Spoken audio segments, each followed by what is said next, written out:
Maghapon, nakayo ko ang kabog. Ang ganda-ganda na ng mga flowers ko. Buti na lang, sa part na to, nagka-flower ako. Char. Ang ganda-ganda ng setup na... Huy, naku kayo, hindi nyo sinasabing rolling ni. Ayan na pala yung mga ka-jeepney natin, diba? Nakakahiya tuloy. Pero syempre tuloy ang buhay. Hello-y! Sa lahat ng mga ka-jeepney natin, na-miss nyo ba kami? Wag nang mag-deny dahil alam naman namin na linggo-linggo nyo kaming hinihintay. Tuloy na tuloy pa rin nga ang chikahan. Kasama syempre ang ex-senadorang chikadora, Jai Ho! At ito po ang inyong paboritong Sunday afternoon habit. Ito ang Showbiz Pa More!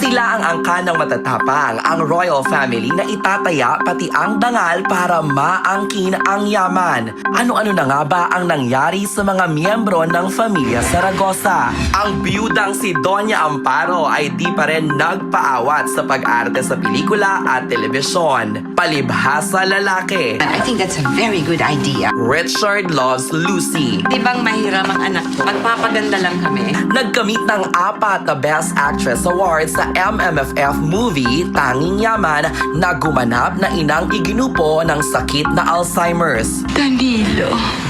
Si Benita Zaragoza tumanggap ng iba't ibang tropeyo sa loob at labas ng bansa sa indie movie Cobrador. 8.34. Tumbok! At kamakailan, napasali sa top-rated show na Ang Probinsyano. Sorry ha, ikaw naman kasing nauna eh. Si Doktora Bienvenida Perea tuloy-tuloy pa rin na naging aktibo sa pelikula at telebisyon dahil sa kanyang di matatawarang galing, malupit man o mabait, kapwa pinupuri ang lahat ng kanyang gampanan. Hindi ko kukonsintihin pag mali ang ginagawa mo. Si Vivian Zaragoza niyakap ang second career bilang book author matapos siyang mag-release ng ilang children's books sa nakalipas na 3 taon habang pinagsasabay niya ito sa pag-aartista. Kabilang siya sa cast ng panghapong programa ang Araw-Gabi sa Kapamilya Network.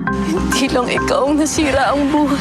Si Lupe, inaape o nang aape, lahat kaya niyang gampanan. Katunayan, kinilala ang kanyang galing sa ina-kapatid anak ng KBP nang pagkalooban siya ng Best Actress sa Golden Dove Awards noong 2013. Masaya lang ako. Sa wakas nasagot na yung mga panalangin natin. Si Doña Elvira.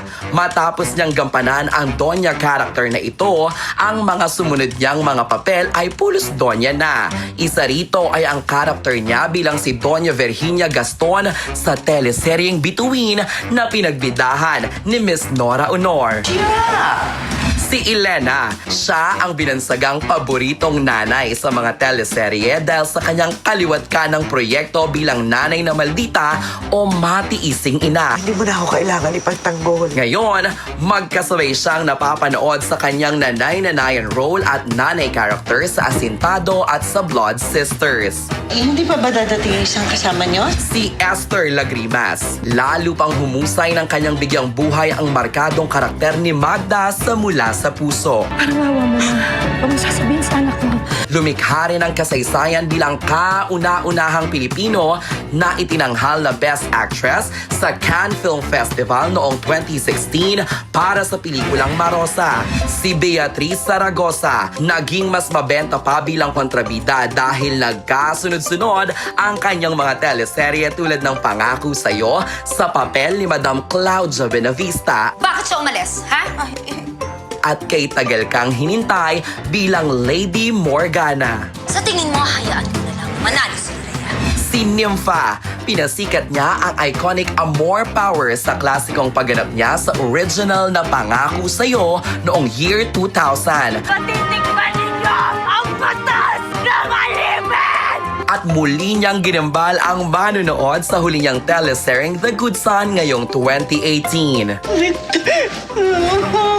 Si Divina Zaragoza ay nagpatuloy na ipamalas ang galing bilang singer sa kanyang regular show na ASAP. At ginampanan ang papel ni Red Dragon sa Wildflower. Yes, my baby dragon. 11 kababaihan, bawat isa'y nanatili magpahanggang kasalukuyan. Pamilya Zaragoza, where are they now? Sa Jeepney TV, enjoy ang trip!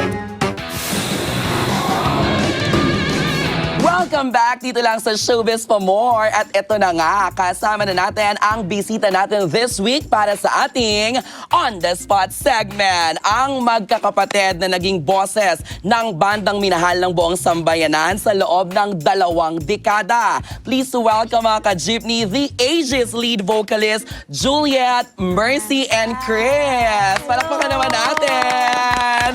Nakakatuwa. Alam nyo ba, kanina pa talaga ako very excited. Kanina pa talagang ang dami-dami kong gustong malaman at itanong. Kasi sobrang ang laking karangalan for me na kayo po ay makaharap at maka one-on-one interview namin dito sa aking programa sa Showbiz for More. Simulan natin ang masayang chikahan natin ngayong hapong ito. Alamin natin mula mismo sa inyo ang mga kwento patungkol sa kabataan muna. Nung bagets po kayo, ayan na, taray, hinubulahat ha. Nung bagets po kayo, nakatira daw po kayo sa Cagayan de Oro at kayo po ay talagang mahilig ng umawit. Sino ba yung mga idol nyong mga singers talaga nung bata pa lang? Let's start with Miss Juliet. Yung mama ko kasi, gustong-gusto niya talagang maging matuto kami. Kasi nung dati naman kasi, hindi naman, naglalaro lang. Tapos lagi narinig niya na parang may boses ako. Para pag nagti-10-20, 10-20, Di ba? Pumito. Ang gusto niya sa Imelda Papin dati. Imelda Papi, Yun yung lagi, jukebox, yun ganyan. lagi niya tinuturo sa akin. Anong kanta? Paano? Dulce yun, di ba? Dulce. Paano? Tapos yung isa yung Bakit ako mahihiya? Yun yung mga pang-contest Oo, piece yun. talaga eh. So ikaw, Imelda, tapos may Dulce din, Dulce, ganyan. yan. Ikaw naman, Chris? Nung tayo si Regine Velasquez. Ayun na yung mga birit-birit na, yung mga songs ni Ate Reg na talagang markadong-markado. Regine, ikaw naman. Sa akin naman, si Shirley Bassey. Tapos yun, si Dulce Amor. Yung Ako Ang Nagwagi. Yan. Ang contest piece talaga lahat, 'di ba? Pag narinig mo yung mga title na binanggit, Ako Ang Nagwagi, yun yung pag kinanta na yan, parang yung kalaban talaga. Ay nako. Natatakot na 'Di ba? sila. Totoo, pagka kinanta na yan, parang opening pa lang, instrumental pa lang. Dapat yan yung kinanta kasi ay, ibig sabihin yan talaga, wasak ka na ng lalamunan, 'di ba? Exactly. Pag ages kasi talaga, pag sinabi ang pangalan ng ages, ang mga kasunod na mga salitang maririnig, wasak ka ng lalamunan, biritan, parang walang makapantay talaga pag nagsama-sama na kayo, di ba? Nanay niyo mismo ang nag-train, tapos kapatid naman sa pagkanta. Kamusta ba ang isang nanay bilang isang vocal coach? si mama, stricta din. Kasi pag mga alas 4 na madaling araw, dinadala ko sa dagat. Oo, binababat kami sa dagat. Alas 4? So ang dilim, hindi niyo, alam niyo Oo, na. dilim talaga. Siyempre yung time na 8 years old ako. Natatakot na baka mayroong... Shark. Oo. Totoo, yun talagang maisip mo, may shark talaga. Eh, hanggang dito. Bagay, maliit pa naman ako. Hanggang ngayon, maliit pa rin naman. Pero yung time 8, maliit pa ako. Parang takot ako. Tapos pag merong nag-ano sa paa ako, tumatalo na ako. So, kayong tatlo ganon. O, sabay-sabay. Hindi, naman, nauna si ako. ate. Tapos, Tapos ikaw, yun na yung training mo Tapos kay... kay Mercy. Then, Ako. Sa akin kasi hindi ako nailubog eh. Nilubog lang ako ng tatay ko dahil, bakla ka! Sarap lang. Bakla ka, dito ka, maging lalaki ka. Opo. Oo, diba? Yun, so sa dagat talaga as in. Siyempre, part of training din ninyo, ang daming mga bawal na kainin, tapos mga activities. Meron bang pagkakataon na galit or nagtampo kayo sa nanay nyo dahil doon na parang, bayan, ba't kami ganito? Ba't sila pinapayagan maglaro? meron. Si ate, ayaw pa kainin ng ice cream. Ice cream, Tapos tuyo. Gusto pero sila kumakain. Siya lang Tapos ako ayaw. lang din. So, ang gagawin ni mama, iinitin niya. Yung ice cream. Oo. Para makain ko.